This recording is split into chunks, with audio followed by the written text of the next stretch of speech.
Alright, welcome to week 2 of Claire Divine League content for AD2L Season 30. Where shall I begin? I got a couple responses on the last one. Thanks everyone that watched it or told me they liked it. That was very nice. A couple people mentioned the audio was low. I've got it as high as I can get it, unfortunately, without like post-recording editing, as far as I can tell. So I apologize, but it's not getting any louder. And Scrub told me to flame people more. uh, which I probably will do because I had the fortune this week of watching like half of these games. I played my game on Wednesday, and then I watched someone on Thursday. There was a reschedule for Friday and Saturday, so I watched both of those games. So, yeah, I literally saw over half these games, which is kind of cool.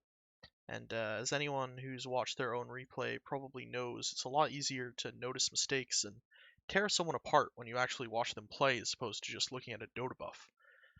So, we'll have some words for certain players, uh, particularly on this team right here. But before we get there, we'll start with these two games, or two series, which I actually didn't get to watch. They were both on Thursday. Who did I watch on Thursday? I guess I watched Idiots on Thursday. So without further ado, I haven't really. Last week I kind of looked ahead and tried to premeditate some stuff. I'm going a little more off the cusp this week. I didn't watch most of Gambit's content either, so I don't know what he said on like all but one series yet. But either way, Victoria's Secret versus DC Clan or Degang Costa. I predicted Victoria's Secret would 2-0. They ended up 1-1ing. First game looks pretty convincing by Victoria's Secret. I mean, they don't have like a strong lead early, but Degang Costa never has any kind of lead. They finish off the game. They're using this account again, which is really strange to me. Uh, I mean, I don't understand why. It's not like they're like carrying or anything. Looks like they actually performed pretty badly, but I am surprised there was no like fuss made about this. It just seems a little weird. Like maybe something was just said like in private, but that was game one. Game two, use him again. Once again, he's not like carrying or anything, but it's just very strange they're using this account. I don't know if this is their actual player, like on a Smurf or what, but I don't quite understand why they can't just make this public. But whatever. Game 2, DC Clan bring it back. I think it's once again fairly convincing. It's a little back and forth on the net worth charts for sure. It looks like, what you call them, Victoria's Secret managed to get a lead a few times, but they never actually took a T2 tower. Looks like this Morphling was going completely off the rails. There's no Spirit Vessel on their team, which is very odd to see versus a Morphling. You'd normally expect like the DP, maybe, one of the like off lane or mid cores to grab rush a Spirit Vessel to help kill a hero like this. Once again, one of the games I didn't watch, so I don't have like a lot of insight into it or anything. But looks like they weren't able to deal with Morph more than anything. The rest of the team did pretty well too. The off lane 11-5 on Mars, hella assists on the clock. Both look like they were doing a lot of work. You want an earn, presumably to help kill the DP. I think when he got on supports though, it just couldn't come a bit late. I imagine Tusk was maybe trying to go for one, although maybe not. Either way, 1-1 for a series expected to be a 2-0. Not bad. I didn't really know much about this team, so yeah. Honestly, not a lot to say there. Not a lot to say at all. This was a series I actually got right. There were like a lot of 1-1s this week. 4 1-1s out of 7 series, which is unfortunate when I refuse to predict anything as a 1-1. Because I just got a bunch wrong. But this one did go according to predictions. It looks like Hellbear's absolutely stomped the shit out of Coconut Gaming. I mean, 38-13. There's a Sven in this game. I don't quite understand how Sven is just casually getting through. I am curious. Maybe I'll look at it at some point during the stream. How Sven did in the Divine League. He's gonna probably be gone before next week's games, but I'm amazed at the amount of teams that seemed okay with just letting people pick it, because I feel like every time I see it, it's won a game. Game 2 was a lot closer by the looks of it. Net worth doesn't indicate that, but they are at least closer in kills. Some T2 towers were taken. This one's pretty interesting, honestly. It looks like mostly the supports just fed, while the Alk was never really stoppable. Looks like Boomy also fed quite a bit. 9 deaths on Ursa is kind of weird. Also, I'm pretty sure last week with their name swaps, I like mixed up their offlaner and their mid. So apologies for that. I think I said Master like always won offlane or something, despite the fact he's the mid player. But yeah, so they banned the Sven. They know what they're doing. It's interesting they banned it this game though, actually, because they had first pick, and last game they didn't ban it with second pick. I don't know. Do they like it better as a second pick? Do they want to pick it in this 8th slot and then like ban counters? Are they too afraid to do a 5-7? That's probably why. God, this wasn't even like a last pick Alk. It was a late Alk, but it wasn't a last pick Alk. God, and they fucking Alk Necro? And no one bought a Spirit Vessel? Are you kidding me? Couldn't the DP go Spirit Vessel instead of Halberd? Why do you have a Halberd, actually? I mean, Zeus doesn't want to go one, obviously. Spectre, once upon a time, I think maybe could, but you don't want to do that right now. It's such a like solid meta build that you just want to follow pretty much every game. Why didn't Manajom get one? This is so strange. It's just fucking bad, actually. I don't know. Like, both these heroes just absolutely cucked by regen reduction. I mean, the man went ham. He had a BKB at 17 minutes, but they clearly stalled the game out for quite some time. That BKB gets low. He doesn't have any other form of purge other than I think his ult, I guess, but he's not going to be using that in the middle of the fight. Probably not anyway. I don't know how you see heroes like this and don't go Spirit Vessel, actually. That's fucking weird. But hey, Hellbear's looking pretty unstoppable. Obviously not surprised by this because I predicted this result, but I didn't think it was possible for Coconuts to take a game, and they didn't. This doesn't gonna. I haven't looked at the power rankings after the first one, have I? This isn't gonna change power rankings for sure this game, because Hellbear's the team beating Coconut Gaming. That's kind of whatever. Victoria's Secret DC Clan. I could arguably move them around, but I'm still not entirely sure DC Clan. Like, I don't understand what they're doing with their players still. I don't have a strong reason to move them up. They're still 1-3, even if 2 of those games are forfeits. 2 of those losses are forfeits, so they're like kind of 3-1 if you just look at games they've won, but I don't know why they keep doing weird shit with accounts, man. It still makes me think that they may do something stupid and get kicked out. So, yeah, we'll just leave all these teams here for now. I don't need this thing anymore. Let's delete this. Move on to the next set. Okay, so now we're getting into the games that I actually watched. I watched all the rest of the games except for the Anti-Kythera versus Wards and Base, which is probably like the least interesting game of the week, so we'll only very lightly touch on that. Let's get into Idiots versus Vapor, because this one's pretty fun. And by fun, I mean Waff's Ursa build made me want to like gouge my eyes out and then kill myself.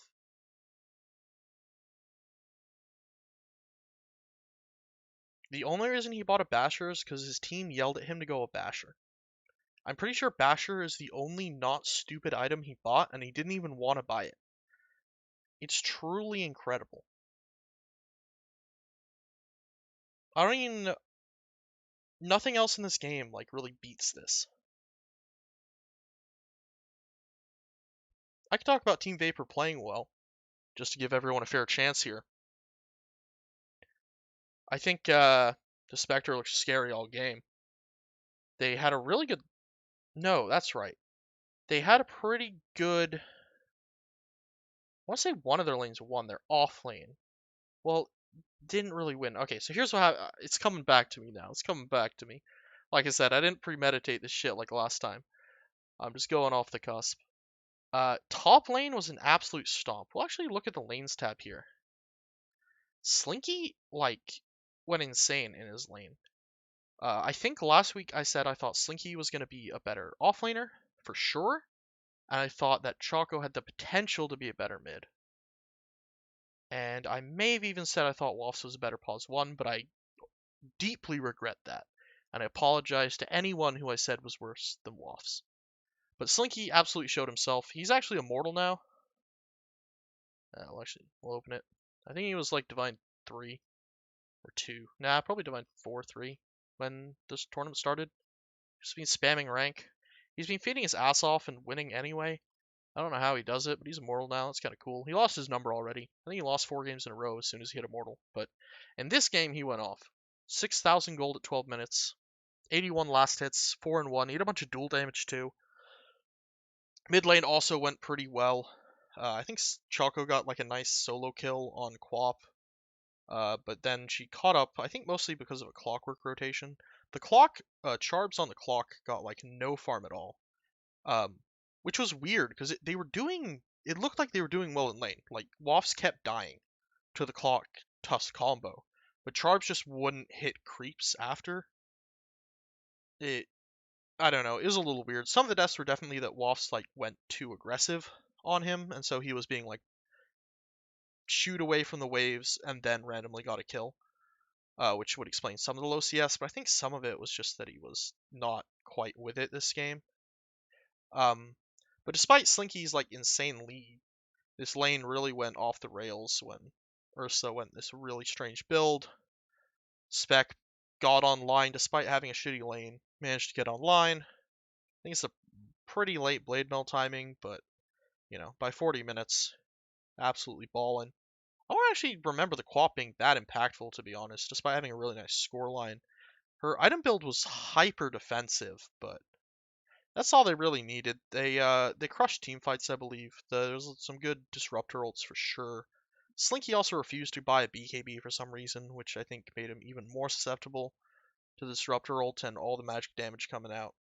And overall, Team Vapor brought it back. It was like I hate to say this, it was good play from Team Vapor, but at the end of the day, I think idiots kind of stole the spotlight with how bad they played. Like, it always sucks to talk more about how bad a team played, like the losing team played, than it is to talk about how well the winning team played, but shit like this, man. It's so hard not to. But anyway, uh, idiots did bring back a game here. So game 2, Scrub took captain. He apparently, like, had a real moment game 1, where he yelled at his team, and then took captain, and decided he was going to draft. So he picked Wafts, a hero that I guess Wafts knows how to build items on or something. And they got the Choco Clinks, which I think is a bit of a classic hero for him, second most played hero. And they had a pretty dominant game here. I think Team Vapor did make some mistakes in this draft. The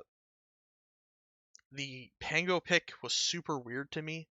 I remember they picked it and I was casting it. I'm like, to the guy that I was casting it with, I think it was Stonks, or maybe a couple people. How many times do you think Pango's gonna die and roll to all this physical damage? I think it happened like 5 times. Man just got like 3 shot. The only hero on this team that can deal with physical damage is Wyvern and DK. Wyvern did their best. DK got absolutely shit stomped in lane by like Lifestealer Undying. Charbs once again, horrific last hits. I don't know if Charbs just had an off week or what, but if this is gonna be a reoccurring theme where he just doesn't get any farm in the off lane, this team's gonna have some problems. 2 games in a row where you have like sub 30 last hits, or maybe just over 30 game 1 at 12 minutes. This isn't even like a 10-minute mark. For some reason, Dodebuff does 12 minutes, and you have 29 last hits. It's just like not a good look. He doesn't have the gold to do anything. I think he was running around with just like at the end of the game, pretty much just boots blink. Yeah, he literally had like brown boots blink. And the blink didn't even come till over halfway through the game. So that was rough. And then obviously AM is also terrible into physical damage. It was just a bit of a stomp, to be honest. Even though the kills weren't crazy far apart, it felt like a stomp. It felt like, especially after the laning phase, Dire had no way back into the game. They had no way to deal with the physical damage. Even though they had a couple heroes that were good against it, these two cores being so bad against it, having such a rough start, and the mom pick was strange to me as well. The Mask of Madness on AM. I understand like it's a thing that some people do, but lowering your armor and silencing yourself, even if you're only doing it in the jungle, seems like such a scary thing. Like a Clink shows up, he doesn't even need an Orchid. You've done it for him, and you have negative armor. So I don't know. Mostly, I think this was just on the draft. I think they got outdrafted here. There's also the Scrub Techies, which is a bit of a classic. Very annoying. Second most kills on the team.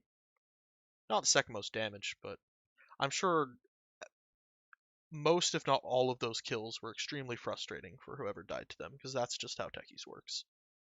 So that's that game. Honestly, I'm not sure which team looked more dominant here.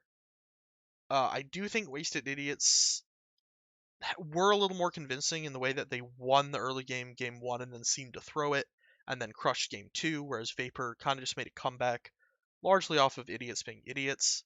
But at the same time, I don't know if Idiots will ever stop being idiots. Like, I, I'm not sure if you can just write this one off to, oh, they had a bad game, they did some weird shit. I think it could very well be a constant, so... They also didn't actually use this picture that they told me they were going to use, but whatever, we'll keep it. So, Idiots is getting out of the tier list, actually. They're, I think that Ursa build was just too much. So they're going to be down here in the bad tier.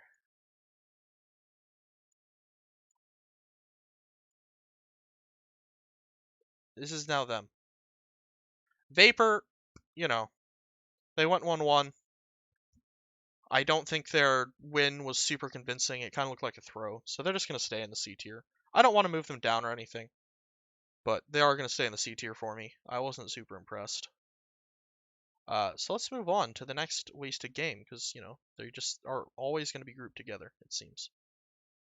Maybe I should not organize this the way it shows on the site. Maybe more interesting to split them up. I don't know. Whatever. It's easier this way for me.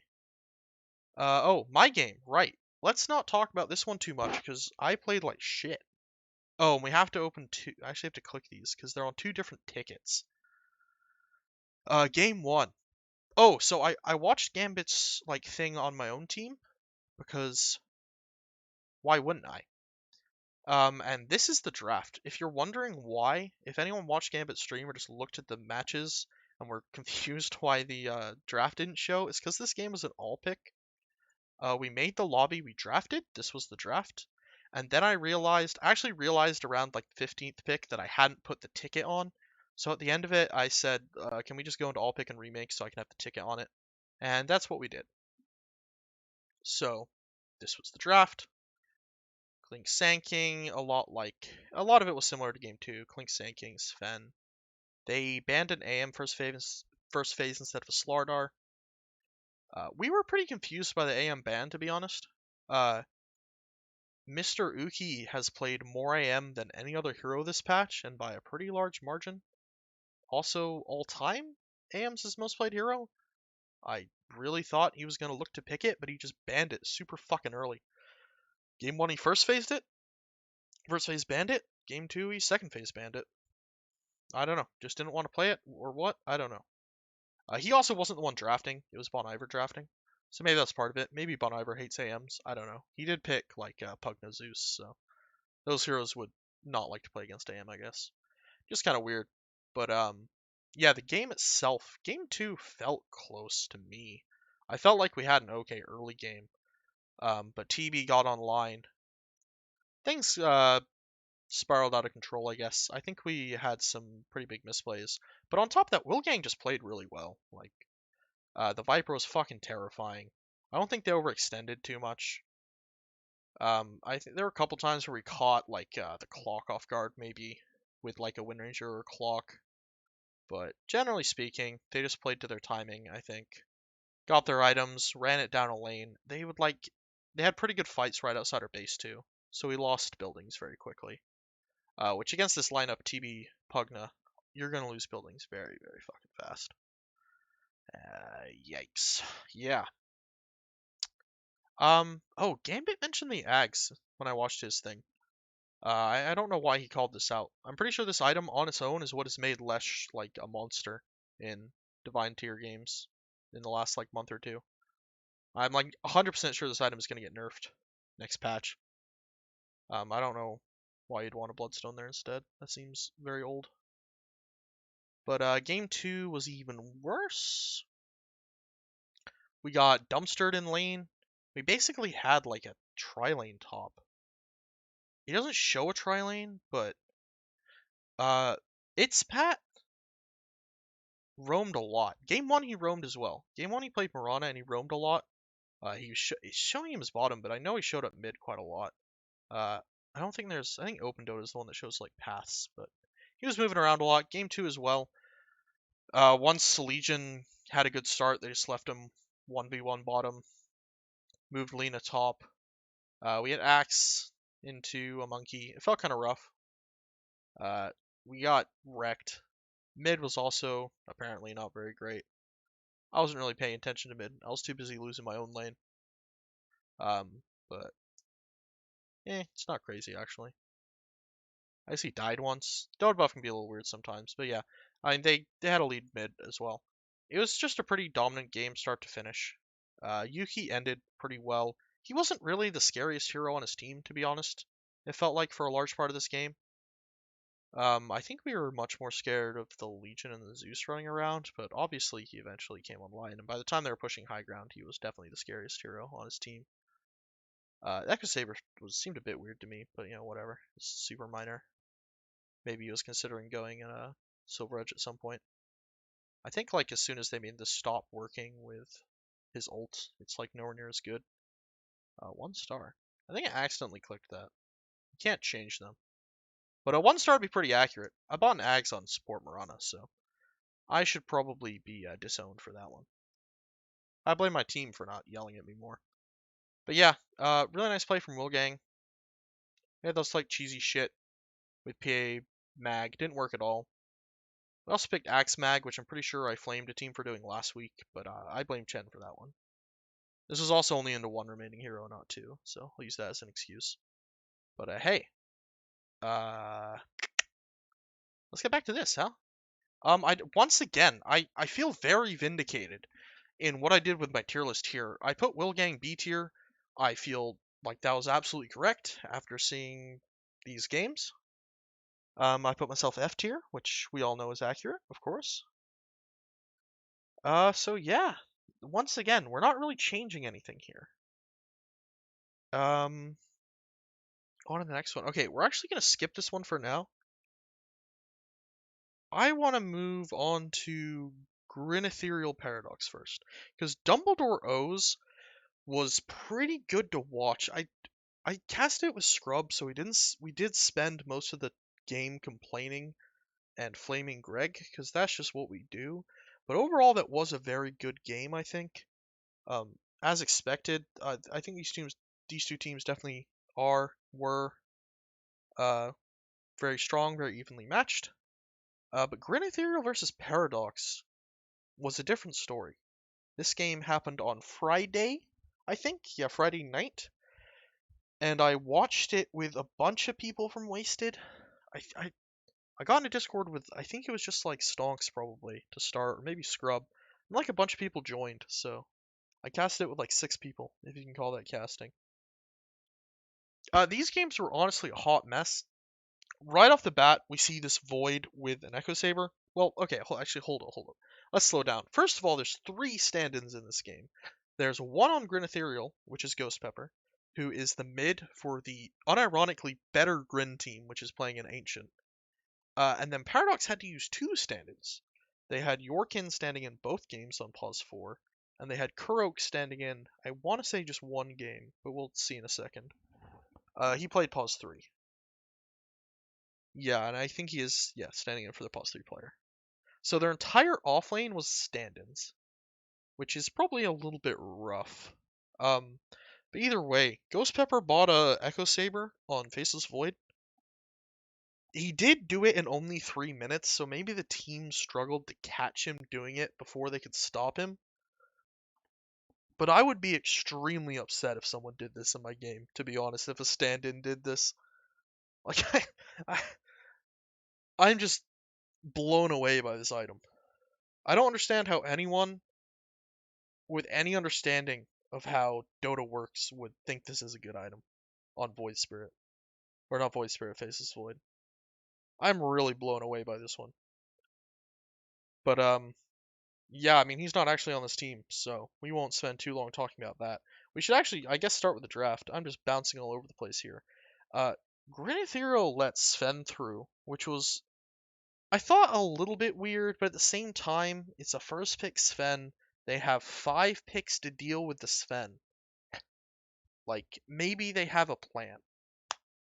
They then proceeded to use the majority of their reserve time on the first 2 picks, and I believe also the subsequent bans. Like, I think by the time they got to their 15th pick, they were down to like 30 seconds reserve time, which immediately makes me think they did not have a plan to deal with Sven. They seem to be totally caught off guard by this. On top of that, I don't think their draft is, like, in any way, shape, or form good against Sven. Void can deal with Sven to a degree, I think. I mean, big ol' BKB piercing lockdown with additional bashes, very nice. But everything else, these supports just fucking die. They just get axed, Superman fisted into the Shadow Realm. Um, Anything they offer is just countered by BKB, so he's just gonna pop BKB and kill both of them, unless Disruptor gets an Ags, which he's not gonna do, because he's a 5 Disruptor. Unless this game lasted forever, in which case something has gone wrong with Sven's gameplay. I don't really think either of these heroes are particularly impressive against him either. Kunkka's kind of tanky, kind of annoying. The boat makes everyone else tanky. If this boy's not in ball, I'm pretty sure he just gets annihilated. And it's a Pango offlane, so I don't think it puts any pressure on the Sven either. Like it really seems like they came into this game not thinking about banning Sven, and then being surprised when the enemy team picked it. Which is just baffling considering what a menace Sven has been this patch. And that's most of what I have to say about this match. There was other weird shit with the builds. Sven went Phase and SNY, which are very strange to see currently. It's been a very long time since I've seen Phase on Sven. SMY has been completely replaced with Ags for the most part. I know some people were getting both for a while, but as far as I could tell, everyone switched to Echo Saber. It's just cheaper and more effective. And he got Echo Saber too, actually. He had Mom, SMY, and Echo. So just a ton of items before Ags.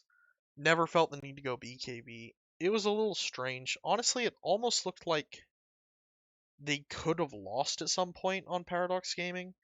The Sven was getting farm, but his itemization was a little strange. And some of the other lanes, I think, didn't go great. Yorkin, the stand-in, I'm pretty sure doesn't play Grimstroke. He got, like, featured at the beginning of the game in the little, like, title sequence, and he had, like, 6 games total. They, like, showed the lifetime games. And it was just weird. Like, everything they tried to do with a Grimstroke just didn't seem to work.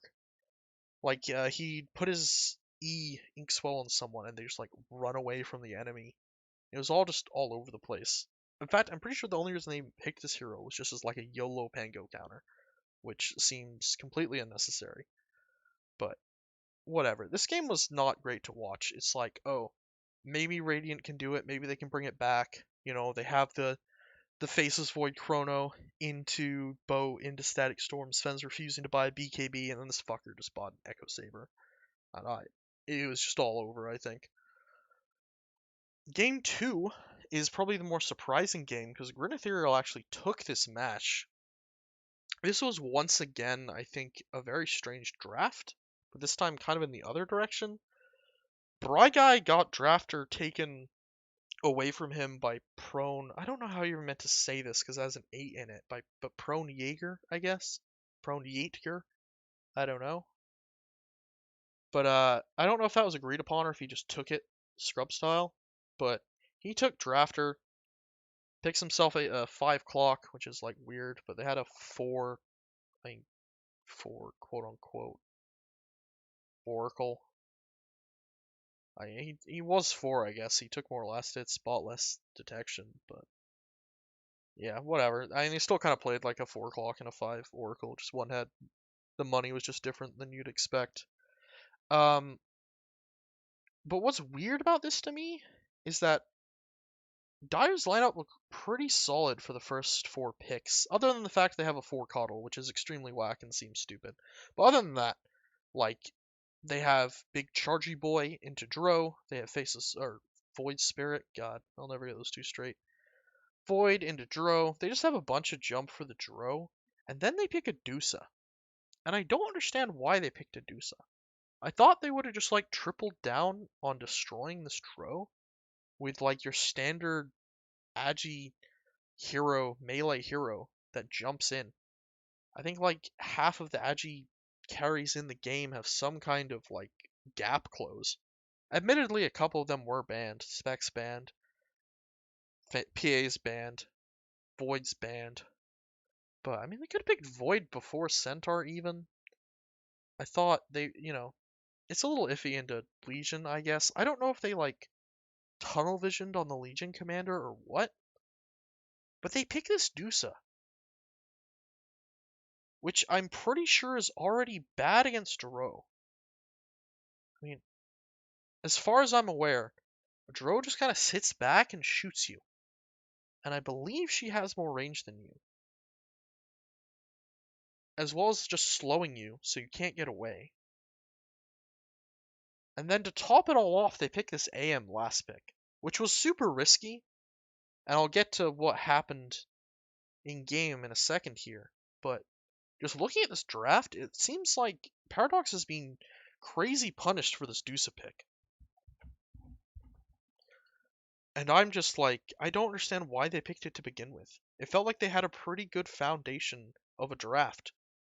But like, their pause one hero is just so strange. But that being said, Radiant did have a greedy lineup, and I figured if Void Spirit and Centaur had good laning phases, they could maybe still carry the early game hard enough and put enough pressure on that AM and Dro would struggle to get the farm they needed to be effective heroes, and they could still win the game. But what's honestly the craziest thing about this match to me is that Face or Void Spirit and Centaur just didn't have good laning phases like at all. Void Spirit just had a terrible lane top against this LC. And Centaur kind of just broke even with the AM. And Dro had a great time mid. I mean, she just traded farm with a Dusa. So she was feeling pretty good about herself. And they just got a couple basic items on their Dro Ranger. Um, and went around the map with their Legion Commander, who was very large, and just put pressure onto Paradox. AM had a lot of space to farm, and this game was awful, by the way. Like, watching AM farm was painful. I don't think the man hit like 10 CS a minute until like 30 minutes in the game, despite the fact that his team was making endless space for him. Uh, the Void Spirit Centaur combo seemed completely ineffective. They had a 4 Coddle. The supports had a real rough time of it. And Grin Ethereal took the game. The Dusa was completely useless against these cores. Also went, in my opinion, a strange build. I haven't seen a Hurricane Pike and Deuce in a while, but to be fair, I haven't seen Deuce in a while. It's not a very popular hero, which, makes the hero pick even weirder. But yeah, anyway, this game was shit. The series was shit. But shout out to Grin Ethereal for taking a game. Because, they're unarguably one of the weaker teams, MMR-wise. And so it is nice to see them take a game, even if the circumstances were weird, and the games were kind of bad to watch, and Paradox had stand-ins. It's still something. Um, but honestly, what I think really concerns me about this game is how crazy unprepared they seemed in the draft. I really thought a returning ancient team who decided to take on the Divine League, the Divine Division, would have a little bit more of a plan. Like, I don't know if they're trying to do the IDC groups thing and just play for playoffs, but it really looks like they YOLO'd the whole thing. And I really thought that, if anything, the strength of this team would be that they work together. You know, they've played at least a season together. Maybe draft well. I think Bry Guy's played a couple seasons of captain, unless I'm misremembering how long he's played AD2L. But they just seemed like they were totally winging it, and they kind of won off of the back of a bad draft. Um, and so, as much as I hate to do it, despite them winning a game that I thought they were in a series, I thought they were going to get 2-0'd, I am actually going to bring them down here with me to replace Wasted Idiots in the F tier, because I just don't understand what they were thinking game one with the draft, and it seems like game two they kind of got a little lucky. Maybe not a little. I mean, not all luck. They did still play pretty well in game. Like, their lanes were surprisingly good. I think usually you'd expect a lower MR team, the weakest point would be the lanes. But, like, I don't know. It's a funky fucking Deusa pick with shitty lanes. So, sorry, Mr. Grin, but you're now an F tier. Paradox, based on this game, I'd love to move down to the C tier, but I just so happened to watch a scrim tonight with Dumbledore. Now, Dumbledore and Paradox played week one and went 1-1. And after watching this game on Friday, when I heard that Paradox had asked to scrim Dumbledore, I really thought that, like, Dumbledore. I mean, I didn't necessarily think Dumbledore would win. Like, it's a scrim. I didn't know what was going through their heads. Like, I assumed both teams are going to kind of, like, do practicey shit. But, I mean, Paradox, like, stomped them, honestly, in that scrim. Paradox asked for someone to cast it, so I ended up casting it with Scrub and a couple members of the Wasted Creature team. And it really looked like Paradox stomped. Like this fellow right here, Mr. Logic, aka Uno. What's he called on the site? I feel like these guys all have like 100 names. Unimo? Okay, basically Uno. So we'll just call him Uno. Uno went ham. Like, okay, so this week, when they played Grin Ethereal, they put him on Sven, which he did do pretty well on, and they put him on Dusa, which are like these ricey, farmy heroes. But in this pub, they put him on much more fast-paced heroes, and he, like, dominated. You would never guess he was, like, one of the lowest MR people in the game. He did really well. And based on that, I'm going to leave them in the B tier. Because, on the actual series that was played on Ticket, I don't think they looked very good. The draft was super weird game two. They lost, even though their team play was, like, I think fine, they lost lanes as well to lanes that I don't really think they should have been losing as hard as they did. But, I mean, the scrim has really changed it all for me. I was originally thinking of moving down to C tier, but I think this game was probably more of a fluke than anything. Am I able to look at... Oh, this is the wrong one. It'd be quicker if I did this. I'll double check myself here.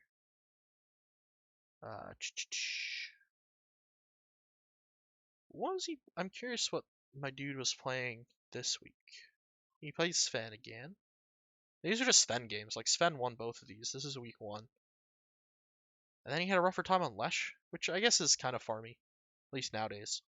But I don't know. They looked super solid in the scrim, so I'm just gonna leave them B tier. I don't have like screenshots of the scrim or anything. IDC about that, but if you want to watch a really bad cast, you can look at my Twitch, I guess. So anyway, we're once again not moving anyone, but we're gonna hop back here to Dumbledore versus O's. God, this thing, how long have I been recording? Okay, only 40 minutes? I was scared it was going to be like an hour already, so it's going to be like this. Oh, I guess it might be a little longer than last week. Apologies to anyone who's watched this long and didn't just skip to this game.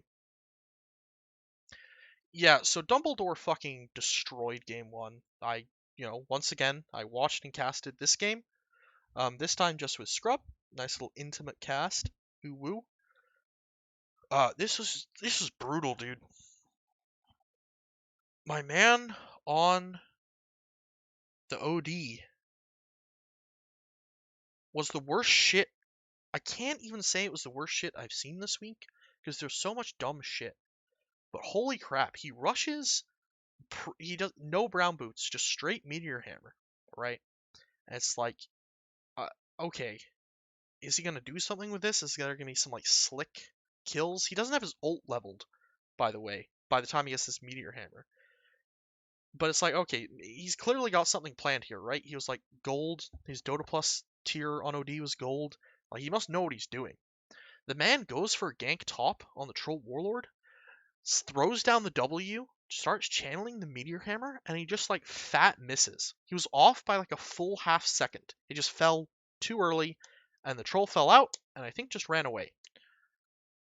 And every single time after that point that he tried to do the combo, he just got stunned. Or whoever he was trying to combo just popped BKB before they got hit by Meteor Hammer. It was like baffling. And then Rock on the support Tiny had a really rough game as well. I think this hero as a support is really reliant on getting a blink, and he ended the game without ever getting his blink, which was very sad as a Tiny player. You always want to see the Tiny do well. Mr. Virgulator here popped off, honestly. He had really good spears. He was kind of like the big redeeming part of this game. I think any fight that went vaguely well was largely because he got a really good initiation with Arena Spear. But overall, man, I mean, they only got 9 kills, so most of the fights that looked like they were going well very quickly went badly. Idolatry had a great game. Greg had a good game as well.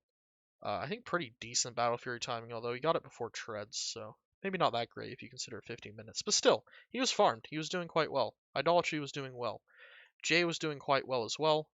Um, the Doom pick was a little weird to me, I will admit. It's not a super popular hero right now, but I think they were picking it in expectation of a Spectre, so that they could go late game versus a Spectre.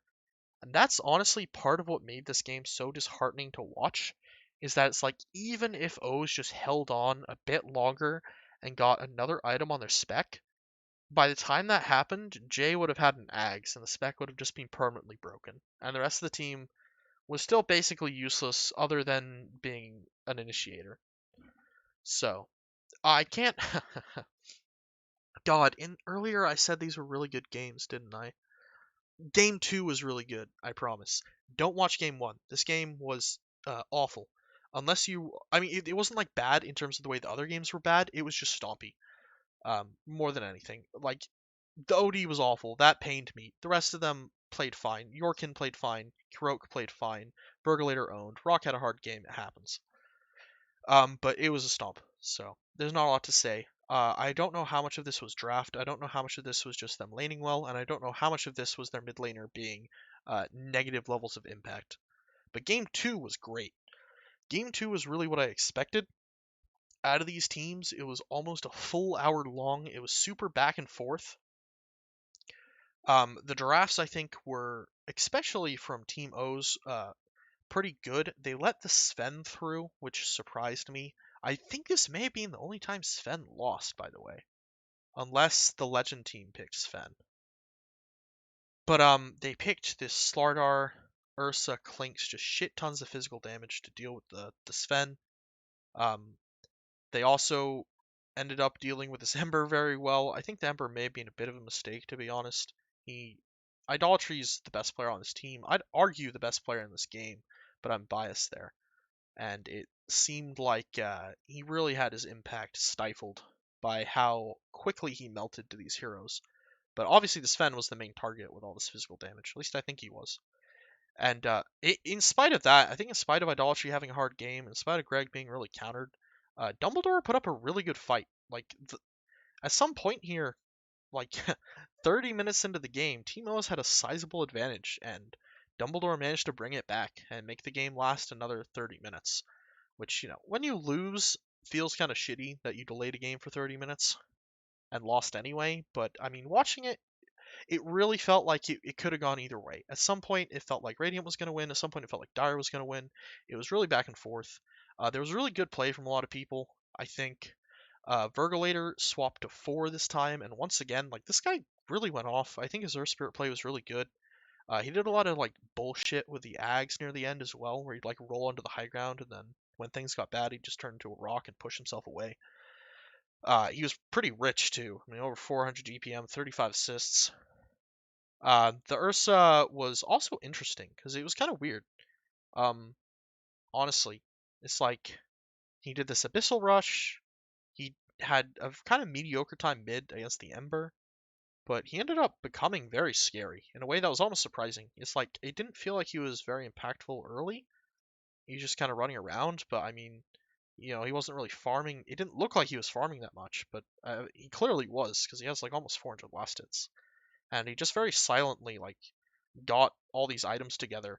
And I think by the time he had this Ags, definitely by the time he had Satanic, he was just so difficult for Sven to deal with.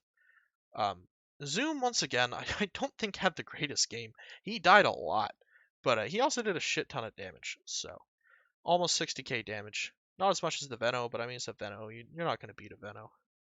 It's hard to beat a Veno in damage, so. Also, I think redeemed himself a lot from game one, even if it was, it wasn't an amazing Klink's performance. He really died a lot in team fights, but he definitely brought it back from game one. And Dumbledore holding on. Idolatry played a really good Ember despite being in such a bad situation. I I wonder if I haven't talked to him. I wonder if he regrets this build at all.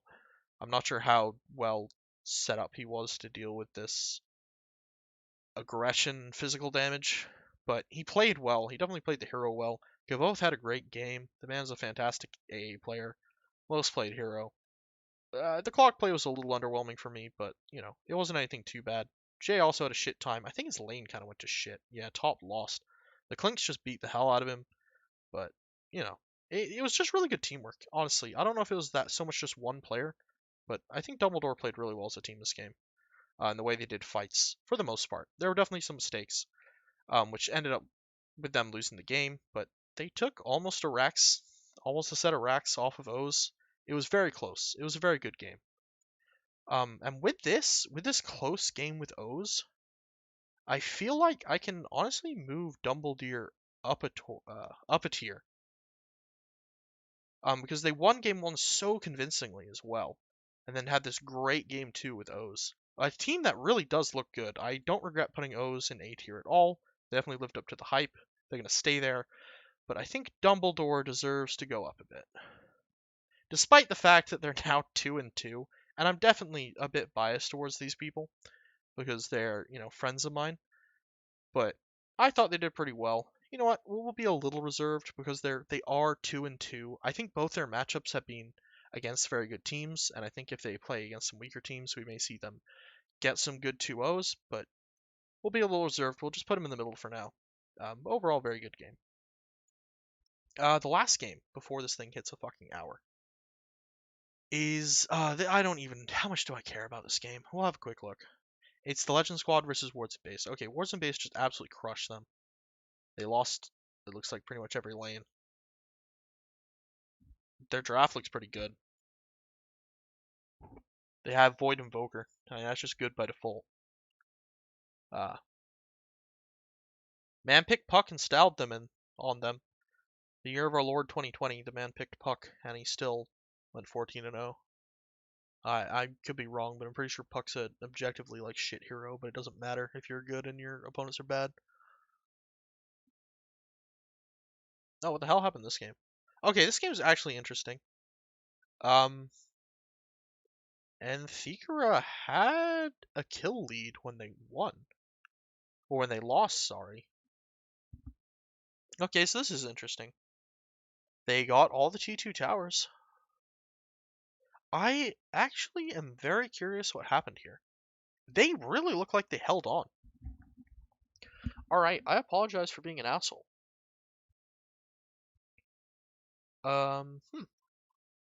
This may actually be a game worth going back and looking at the replay of, to be honest. Guess what? I mean, they're still just This band had a great game. 0-14 is wild. They're still like it's the same people. It looks like they just did well here.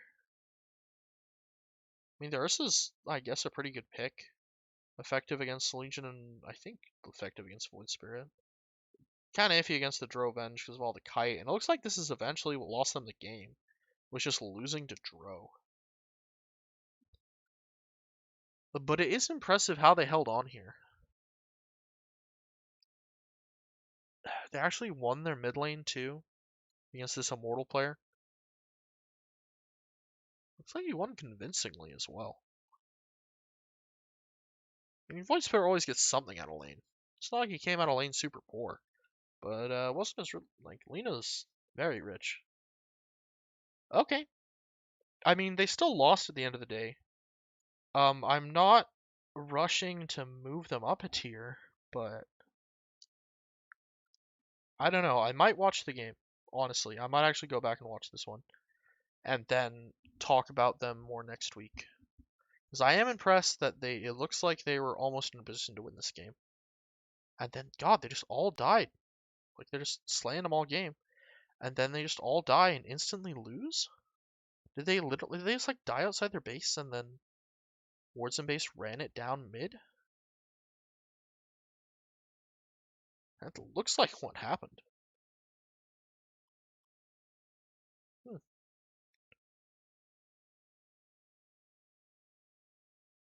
No one, like, DC'd and didn't come back, right? Nope. Yeah, I guess I should stop staring at this because I'm just wasting time at this point. But God, I feel bad because I really have not changed my tier list at all, but I think that's just because I'm a genius and all of my predictions were correct. Speaking of which, holy shit, this is actually gonna be an hour long. Jesus Christ, why does anyone watch these? I think Gambits was also like an hour long, so I'm not alone. Let's predict some things here. Grand Ethereal versus DC Clan. Yeah, I didn't see DC Clan play, but they took a game off Victoria's Secret, who I still think is one of the better teams, along with Will Gang Paradox, although not quite this tier. If Coconuts Gaming, okay, we'll get to that in a second. I am once again going to predict these guys to lose because I just love predicting them to lose. No, not really, but I do think DC Clan looks decently strong if they don't get themselves eliminated. Honestly, if they can 2-0 this week without doing anything stupid, I think they're potentially I'll move them up to B tier because honestly, the main reason I'm iffy on them is that they just seem to be doing dumb shit with their accounts, and I think they're going to get more forfeits. But if they manage to avoid that, like, sure, I'll move them up. Team O's versus Vapor. Vapor was the one that played Idiots. God, I spent so much time flaming Idiots. I don't even remember what Vapor did. Who's on this team? Oh, this is the Charbs team.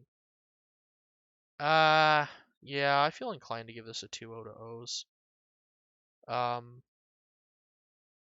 If because O's have shit. Why am I so bad at remembering those things?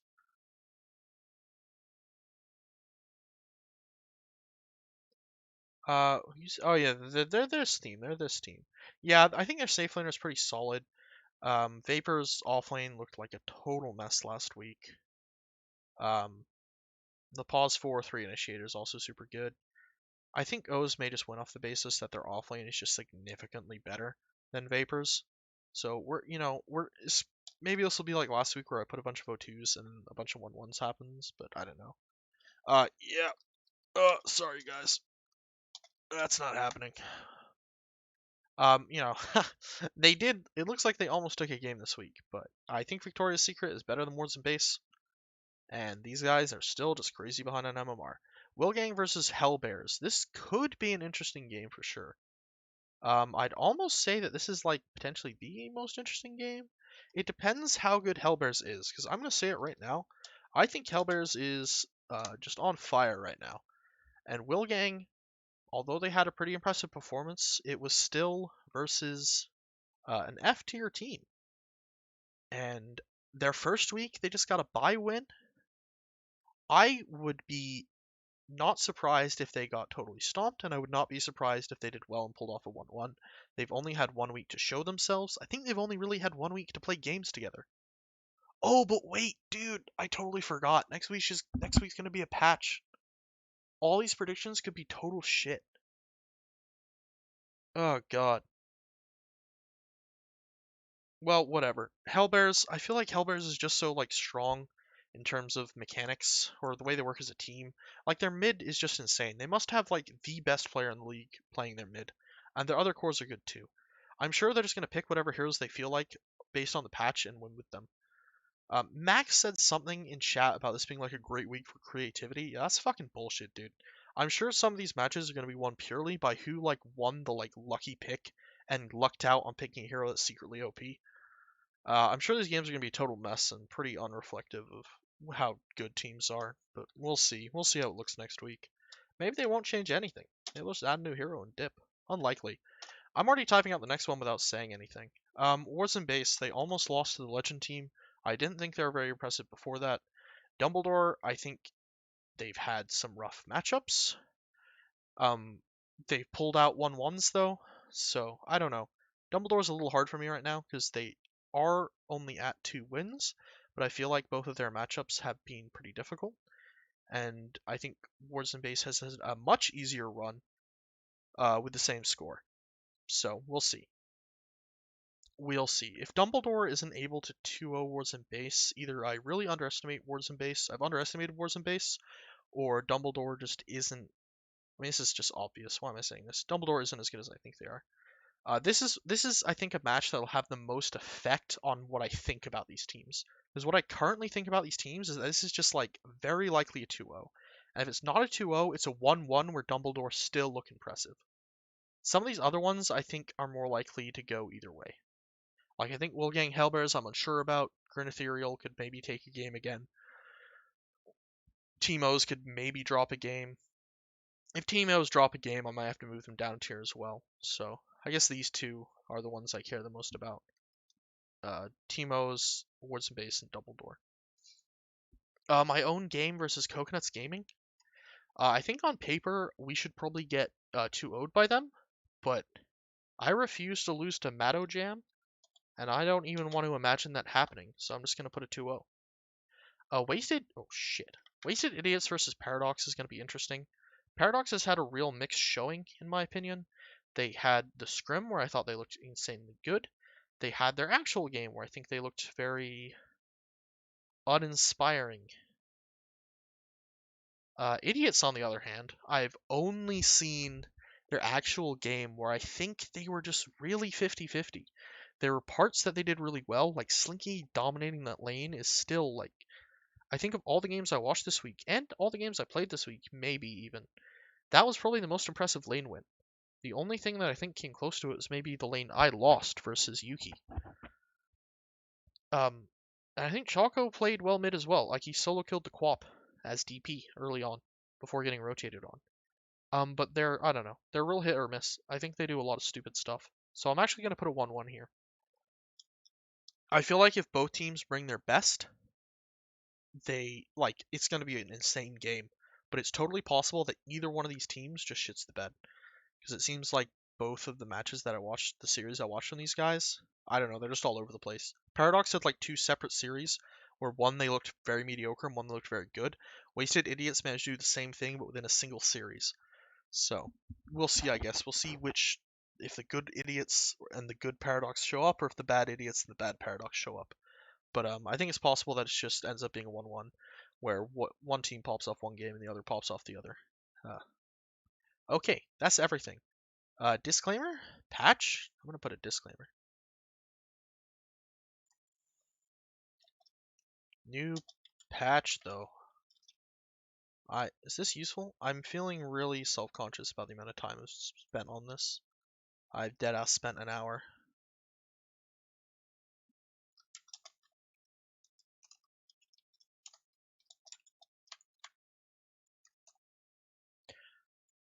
Okay, that's that.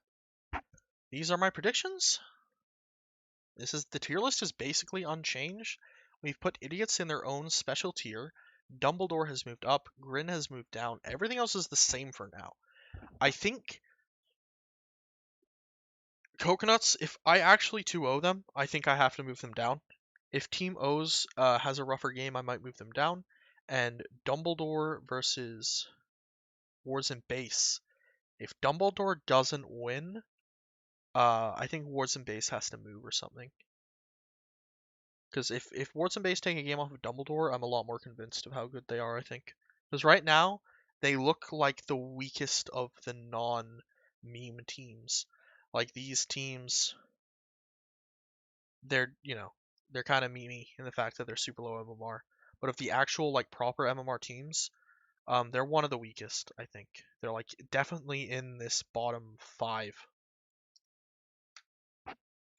And yeah, I don't know. They apparently claim that they like tend to do badly in groups and do well in playoffs, which I totally understand. Because in a non-elimination group stage, it's really easy to screw around. But that's all I have to go off of. So if they're screwing around and losing, I have no reason to think they won't do the same thing in playoffs. I have no reason to think that even if they come and try, they won't still lose. But we'll see. Let's see how they do. We still got like what 4 whole weeks to go. We've only had 2 weeks. All they need to do is win a couple games, and I think I'll be convinced that they're not as bad as I currently think they are. I'm going way too hard on these guys out of nowhere, but they're just the team that's most interesting to me because I think they've had a really weird first 2 weeks where they lost to my team, which I think is one of the weaker teams, and they beat the weakest team of all, but they almost lost a game to them. And so I don't know. I think Dumbledore's pretty good. If Dumbledore doesn't 2-0, Woods and Base definitely moving up. That's all. I've been talking for way too long.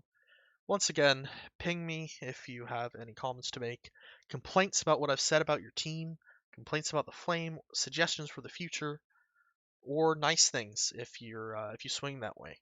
But till next week, I think I'm definitely just gonna make this a weekly thing. So yeah, see you hopefully next Sunday. But if matchups don't come out till Sunday night again, see you next Monday.